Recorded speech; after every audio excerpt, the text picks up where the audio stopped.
Đeline fantastične priče. Zemaljski istražitelj i čarobna šuma. Ako sam portal otvorio na pravim koordinatama, čarobna šuma bi trebalo da je pravo. Po mojim proračunima, ako ne grešim, što je nemoguće, maltene zanemarljivo, prema longitudinalnom usmerenju trebalo bi da se nalazi tačno ovde. Zemaljski poznati naučnik i pustolov Reginald spustio je iscrtanu mapu u koju je bio zagledan i pred njegovim očima ukazao se znak koji je jasno označavao da se upravo tu ulazi u čarobnu šumu.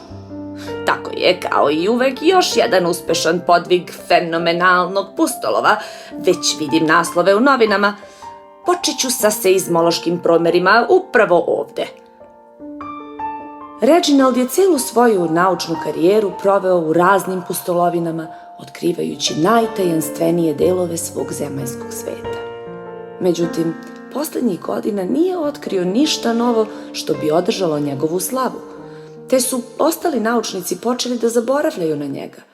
Dobio je sve manje poziva za naučne skupove, a mlađi stanovnici zemaljskog sveta nisu ga prepoznavali, niti čuli za njegova veličanstvena otkrića.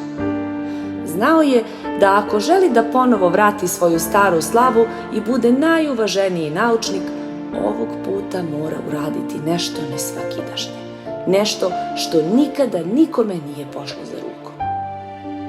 Dok je pretraživao ogromne naučne knjige iz svoje pozamašne zbirke, Reginald je samo pogledom preleteo preko knjige čiji je naslov glasio Svetovi magije. Uvek bi tu knjigu premeštao na neko drugo mesto, jer se nikako nigde nije uklapala. Sve knjige koje je posjedovao bile su sastavljene od čistih naučnih činjenica i znanja, dugih komplikovanih objašnjenja zašto jabuka pada na zemlju, zašto reke teku sa planina, kako se stvara sneg i još mnogo toga. Knjiga koja govori o magiji na zemaljskom svetu smatrala se samo običnom bajkom, izmaštanim svetom koji ne postoji. Stoga se Reginald pitao šta bi sa njom trebalo raditi. Konačno je rešio da će knjigu pokloniti nekome koga ovakve teme zanimaju, te ju je odložio pored svog kreveta. Umoran od istraživanja već odavno istraženih stvari, Reginald reši da ode na počinak. Iako je bio jako umoran, njegov naučni mozak nije mu dozvoljavao da zaspi. Ugledavši knjigu o magičnim svetovima, odluči da pročita par stranica kako bi se opustio i skrenuo misli. Vilenjaci, zmajevi, čarobnjaci, veštice, izmišljotine za decu. Čarobna šuma? To već zvuči zanimljivo. Portal vremena u šumi. Kroz ovaj portal mogu proći samo stvorenja koja ne posjeduju magiju. Ma šta mi reče?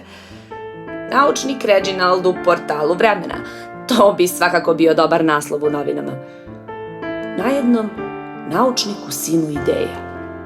A šta ako on sam pomoću svojih naučnih saznanja otvori portal? To bi svakako bilo najveće otkriće do sada. Sa takvim podvigom svi će zaovek pamtiti njegovo ime. Nakon pomnog izučavanja mape koja se nalazila u knjizi, Reginald je odlučio da prikupi sva saznanja o ovom svetu na 11 brda i čarobnoj šumi. Iznenadio se koliko malo knjiga govori o tome, ali tako sposoban naučnik uspeo je da sazna sve što ga je zanimalo.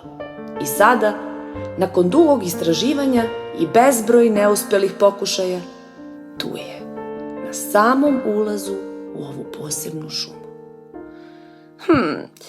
Zbilja zanimljivo, jako interesantno. Ono što bi trebalo da očitava merenje zemlje pokazuje vazdušne parametre, kao da se nešto izvrnulo naopačke ovde.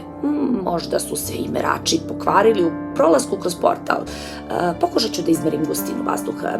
Gde je? Evo, mogu se zakleti da sam je ostavio upravo ovde. Naučnik se osvrtao oko sebe zbunjeno, shvativši da većina njegovih naučnih aparata nisu tamo gde ih je ostavio. Moj atomski sat! Hej ti! Vrati mi moj atomski sat! Na Reginaldovo veliko zaprepašćenje, nekakvo čudno stvorenje sa 3 noge utrča brzo u čarobnu šumu, noseći deo njegove opreme. Ne razmišljajući, naučnik se ustremi ka njemu i ubrzo se nađe u dubini šume. Svaki korak koji bi načinio odveo bi ga tamo gde nije planirao. Odista nesvakidašnje, jako čudno. Naučnik, ostavljen bez svoje opreme, proračunavao je gde bi trebalo da ide kako bi stigao do mesta odakle je krenuo. Od tronogog stvorenja nije bilo ni traga, a šuma nije izgledala nimalo prijateljski. Iza sebe čuje nekakvo lepršanje. Lagano se okrenuo i pred sobom ugledao ogromnu sovu, veliku skoro kao on sam. Svojim ogromnim očima radoznalo ga je posmatrao. Vidim da nisi upoznat sa zakonima ovog mesta. Sova koja govori, u pomoć! Uspaničeni Reginald trčao je nespretno kroz šumu i saplitao se o krošnje drveća koje su iz nekog razloga bile tamo gde biste očekivali da vidite koren. Visoki starac u zelenoj odori magično se stvori pred njim. Čarobna šuma je prijateljsko mesto, ali samo ukoliko poznaješ njene obrnute zakone. Sova je nastavila. Ako misliš da si krenuo napred, krenuo si nazad. Ako misliš da si krenuo levo, krenuo si desno. Ako misliš da je nešto gore, to je zapravo dole. Dobrodošao u čarobnu šumu. Ja sam čarobnjak Max, njen zaštitnik, a ovo je moja sestra, premudra sova. Zemaljski istražitelj, naučnik Reginald, prvi put u svom životu zanemeo je. Ništa od ovoga što je čuo nije bilo logično. Gore je dole, levo je desno, čarobnjak je u srodstvu sa sovom, sova govori. Sve ovo bilo je previše za njegov naučni um. Tvoja oprema se nalazi u mojoj kolibi. Nadam se da sam sve uspeo da prikupim. Najezda tronogih trolova je veća ovog proleća nego inače. Konačno, na pomen svoje vredne naučne opreme, Reginald se ozari i svečano se rukova sa Maxom. Vi ste odista zaštitnik.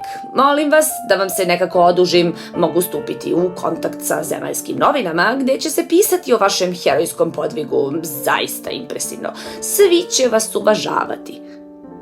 Čarobnjak Max se osmehnuo. Dobrodošao u naš svet, istražitelju. Neće biti potrebe za takvim nečim. U našem svetu pomoć pružamo jer tako želimo, a ne da bismo dobili nešto za uzvrat. Pozivam te da provedeš vreme ovde sa nama u čarobnoj šumi. Budi moj gost koliko god to budeš želeo. Siguran sam da ćeš mnogo toga naučiti. Lajkujte i subscribeujte Mama Anđeline fantastične priče.